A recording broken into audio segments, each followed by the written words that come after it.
মুসলমানের কোনো বাচ্চা, ইমানদারের কোনো সন্তান হিন্দুর দুর্গা পূজা দেখতেও যাবে না। বলো ইনশাআল্লাহ, বলো ইনশাআল্লাহ। বেঈমানের দুর্গা পূজার মধ্যে একবার উকি দিতেও যেও না। তোমার ঈমান হুমকির মুখে পড়বে, তোমার ইসলাম হুমকির মুখে পড়বে, তোমার ধর্ম হুমকির মুখে পড়বে। ধর্ম তারজাত উৎসব সবার আমগো কোরবানির ঈদের দিন গরুর গোশত আর রুটি, চালের রুটি খেতে আই। হ্যাঁ, আসো না এখন।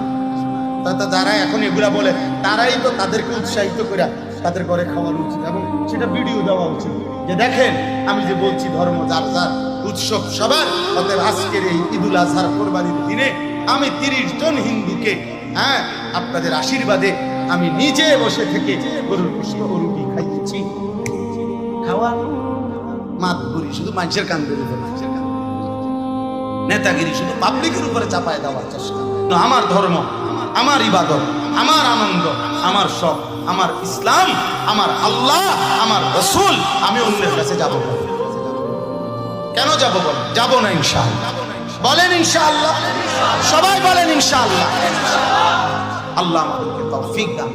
পরিষ্কার বললাম, কোন আমরা কারো উপরে আমরা আঘাত করব না, কারো উপরে আমরা জুলুমও করব না। ধর্ম যার যার, উৎসব সবার। এটা মিথ্যা কথা, এটা কুফরি কথা, এটা কাফেরের কথা, এটা বেঈমানের কথা, ইমানদারের কথা হইতে পারে না। এটা বেঈমানের কথা হইতে পারে। ধর্ম যার যার, উৎসব সবার। না না, আমরা এটা মানি না, আমরা এটা মানি না।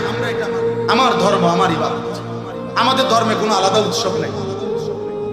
রমজানের ঈদ এটা উৎসব।